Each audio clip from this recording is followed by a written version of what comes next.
Preview.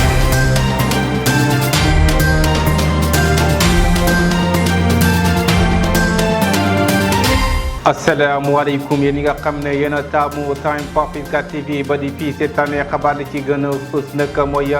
génnu ko àddina ki nga xam ne mooy Idrissa Goudiaby mu nekk ndaw loo xam ne mi ngi ñàkkoon bakkanam ci manifestation bu doon am ci fukki fan ak juróom-ñaar ci weeru juin lu yees nag moo ci daal di am ñi nga xam ne nag ñoo njëkkoon a def autopsie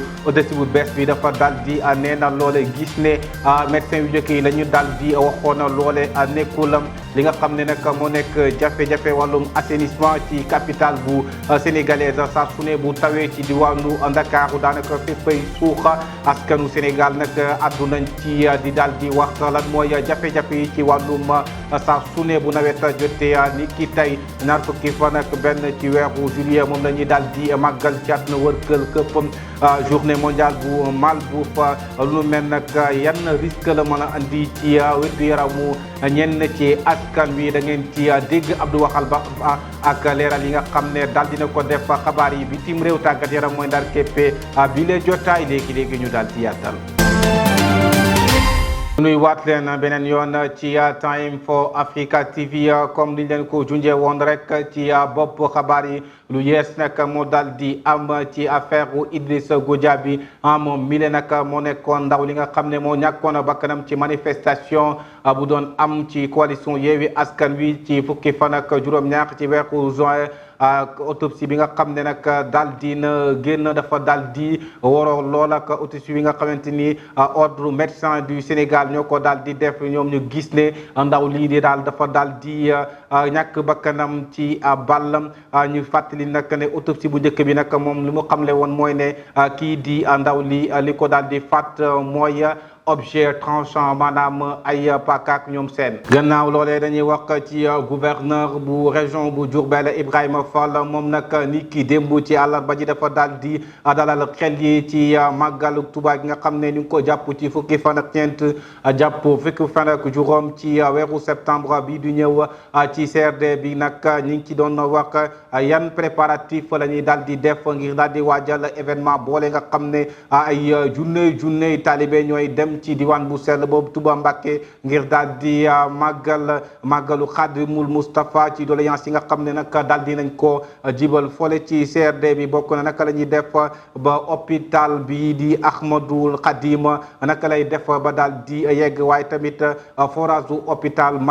Matlaboul ngeen jéggal ma Fuseyni diwaanu Ndakaaru nag saa bu tawee ñu ci bari ci askan wi dañuy daal di nekk ci ay jafe-jafe ndax ndox mu leen daal di sonal dañuy sax suuf quartier yu bari nag ci diwaanu Ndakaaru ndox mi da leen daal di ak sonal leen lool ministre de l'intérieur bi sax daal dina def benn tukki nemmeeku ci li nga xam ne mooy gox yi daal di taaj ci ni ki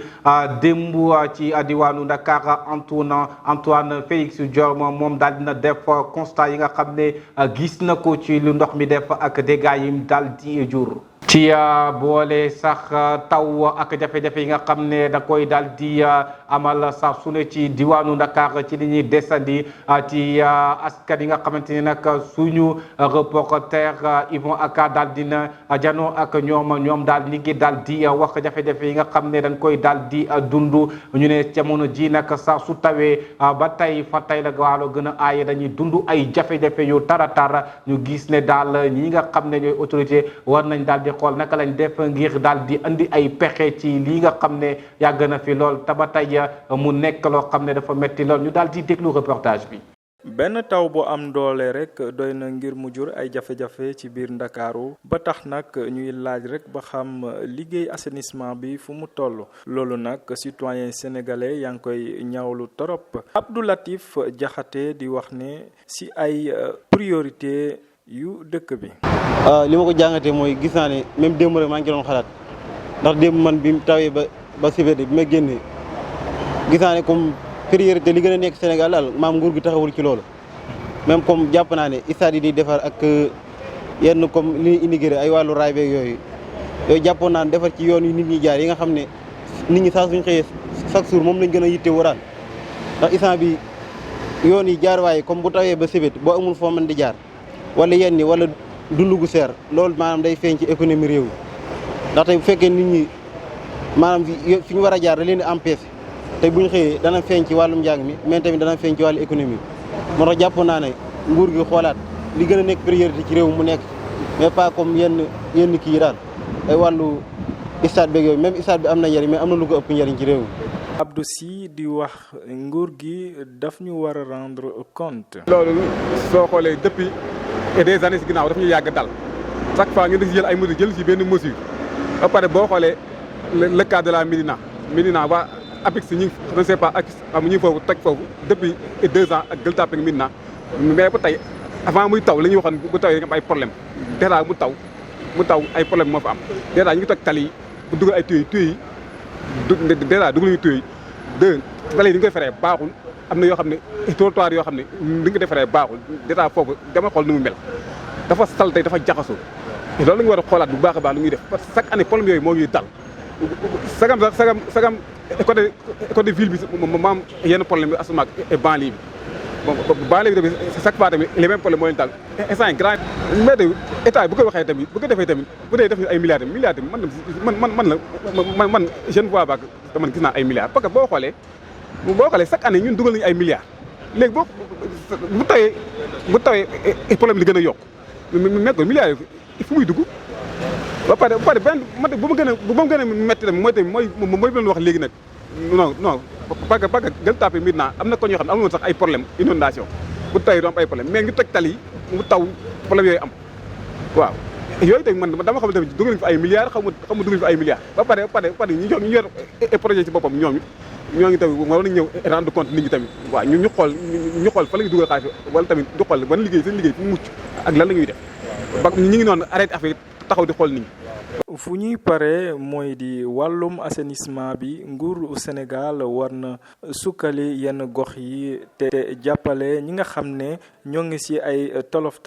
ci jamono inondation yi ñu toll. tey nag ñaar fukki fan ak benn ci weeru juillet mun nañuy màggal ci àdduna wërngal këpp journée mondiale du malbouffe mooy journée boo xamante ni ñu ci bari ci askan bi dañuy daal di jëfandikoo ay ñam di faral di lekk loo xam ne quantité la waaye du am qualité nu mel nag mën na andi ay njeexital ci wér-gu-yaramu askan wi mën na sax jur ay conséquences ci xelu doomu aadama ñu daal di déglu leeral yi nga xamante ni Ahmed Ba daal dinañu ko faram-fàcceel. Ce 21 juillet est célébrée la journée mondiale de la malbouffe. Burgers, pizza, tacos et tant d'autres. Toutes ces choses que l'on adore manger alors que l'on sait pertinemment que c'est très mauvais pour la santé. Une récente étude explique en effet que cette nourriture très grasse, sucrée, salée, remplie d'additifs et transformée peut mener à de l'obésité, au cholestérol, au diabète, à des problèmes cardiovasculaires, une insuffisance rénale, de l'ostéoporose ou encore de l'hypertension. De plus, manger trop de malbouffe provoque des carences, ce qui peut augmenter les risques de cancer, notamment du système digestif. La malbouffe ou junk food en anglais aurait également des conséquences sur le cerveau puisque l'obésité et le diabète altèrent le système nerveux central, exacerbant les troubles psychiatriques et le déclin cognitif. xabaar yi bi téeméer dañu koy doore ak RDC mi bëgg a lancer àllum électeurs yi ngir élection 2023 ñoom ñi le sax dañuy amal recensement jëm ci wàllum population gouvernement bi nag bëgg couplé opération yi ngir daal di gën a mën a woyofal gafaka ak réew ma institut national bi nga xam ne moo yor lépp loo xam ne dafa jëm ci wàllum statistique office national bi dina def ngir daal di xoola naka lay def ba identifier askan wi nga xam ne ñoo war a bokk ci commission électorale nationale indépendante loolu tax sax gouvernement bi daal di bëgg daal di mutualiser ay ressources yu takko gannaaw loole dañuy daal di wutali Togo gannaaw bu mu amee ay attaque yu metti ci nooru réew mo situation bi nag jamono ji dafay gën di tar looloo tax nag population bi ñenn ñi dañuy daw foole ngir utali yeneen ni dëkk ndaxte dañoo gis ne ci jamono ji dafa metti lool situation bi nag ñoom dañ ko daal di jël au sérieux looloo tax sax autorité yi ñoom di def seen kéem kattan ngir daal di naka la ñuy def ba kaaraange gën fa mën a am président bi di Faure Gnassingbé sax moom dem na ci àllarba ji ngir daal di dajeek ñi nga xam ne ñoo daal di rencontré yenn ci ay jafe-jafe waa Dapoingue mu nekk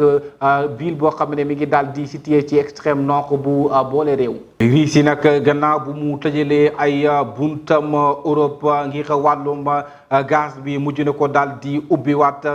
gannaaw fukki fan yoo xam ne da koo daal di tëjoon mu ñu sukkandikoo nag ci ministre français Olivier Véran moom mii nee na jamono ji ñi ngi xaar ngir daal di Russie daal di couper gaz bi ak Europe ñoom dañuy daal di préparer naka la ñuy def ngir daal robinet bi daal di delluwaat comme nim daal di nekkee woon. xabaar yi tàggat yaram nu koy dooree ak cérémonie bu CAF World su Maroc 2022 war a am nag ni ki tey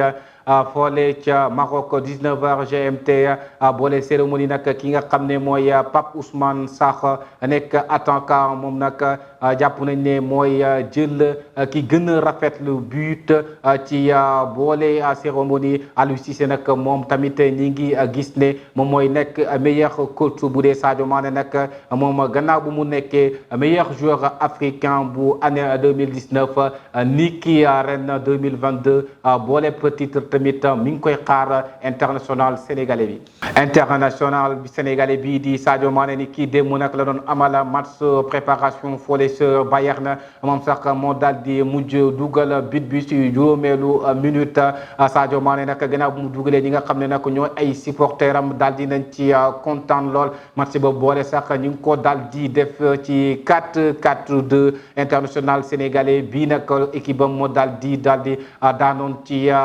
benni bal ci ñaar. technicien catalan bi di Xavi Hernandez moom nag mujj na daal di rejoindre groupe am foole ca Miami entraîneur bu Barça bi nag dafa daal di amoon ay jafe-jafe ngir daal di dem États-Unis ngir daal di rejoindre équipe am bi ci tàmbali tournée bi pré-saison. technicien catalan bi nag